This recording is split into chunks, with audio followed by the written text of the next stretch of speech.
आज आप बिहार की राजनीति पर बहुत गर्म थे, क्या कहेंगे? नहीं, देखिए, जिस दौर से, कठिन दौर से जनता दल यू को बनाने से लेकर यहाँ लाने तक नीतीश कुमार जी ने काम किया। आज आप जाके देखिए, जिंदा उनको दफन कर दिया गया। कहीं पर नीतीश कुमार जी का चेहरा नहीं नजर। मंच पर शपथ ग्रहण हो रहा था, नीतीश कुमार जी वहाँ मौजूद थे। 85 MLA के साथ खड़ा एक व्यक्ति था और उनकी तस्वीर नहीं थी उसमें। आज जब आप होते हैं तब दो एलायंस पार्टी की के उप मुख्यमंत्री की तस्वीरें होती हैं। आज बिहार में जो बोर्ड लग रहा है उसमें उप मुख्यमंत्री का नाम क्यों नहीं है? विजय चौधरी और विजेंद्र यादव। आखिर 85 लोगों के साथ समर्थन में है, ऐसा क्यों आया? ऐसी परिस्थिति मैं बीजेपी को दोष नहीं दूंगा। बीजेपी चाहेगा, हर पार्टी चाहती है एकाधिकार, लेकिन ये लोग क्या कर रहे हैं?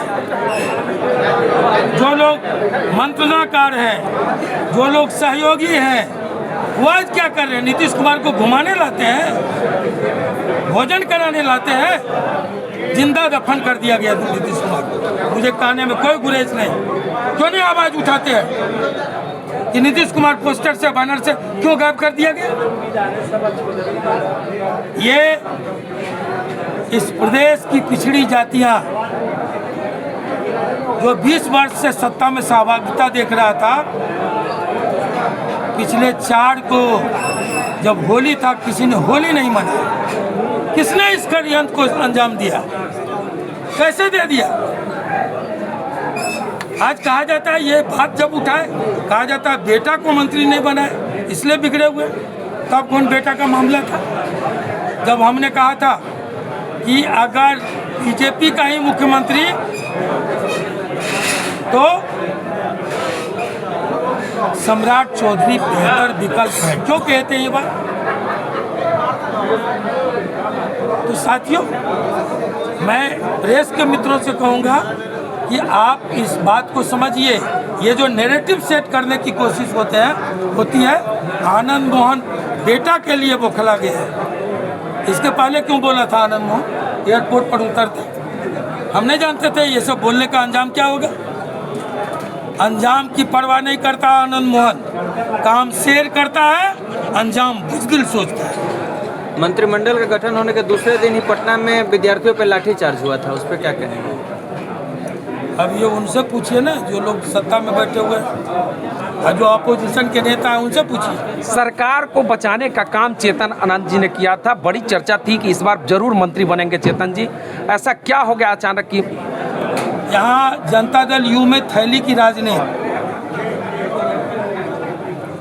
मुख्यमंत्री की मजबूरी का, नीतीश कुमार जी की मजबूरी का लाभ लेकर थैली की राजनीति धड़ल्ले से की जाती है। और यहाँ भी कुछ नहीं, तू ना बोले बाबू तेरा पैसा बोले रे। जब वो सचेत थे तो किसी का टिकट इसी सीतामढ़ी में वापस नहीं आया। यही सीतामढ़ी गवाह है कि जब वो सचेत थे तो टिकट वापस करना पड़ा। आज कौन लोग हैं जो चेतन आनंद को नवीनगर भेजते हैं और सरफुद्दीन का गला अपने घर में रखकर काट देते हैं? कौन लोग हैं? सरकार बचाए तो सरफुद्दीन, सरकार दूसरी बार बचाया था चेतन आनंद। कहते हैं कि बेटा को नहीं बनाए। बेटा अगर सरकार बचाएगा तो सरकार तुम नहीं चलाओगे, सरकार भी चलाएगा चेतन। अब वो समय आने वाला, गोलियां रगड़ कर देना पड़ेगा। कौन है वो? नहीं मां, कौन है वो? आप नहीं जानते हैं क्या? इतनी बात बोल दी है, 80 तक किसकी जोड़ू? इशारा ही काफी है। सही ऐसे तत्वों को जवाब मिलेगा, है ना। और इन लोगों ने जेडीयू का बोरिया बिस्तर नहीं समेटा है, भ्रम में नहीं रहे, पूरे एनडीए को डुबा दिया है। आज चुनाव हो जाए, एक उपचुनाव हुआ, थैली को करारा तमाचा मिला बक्सर और वहाँ आरा के एमएलसी चुनाव में, और दूसरा चुनाव फिर होने वाला है। और देखिएगा, लोग कहते हैं टाइगर टाइगर अभी जिंदा है, सिंह इज किंग।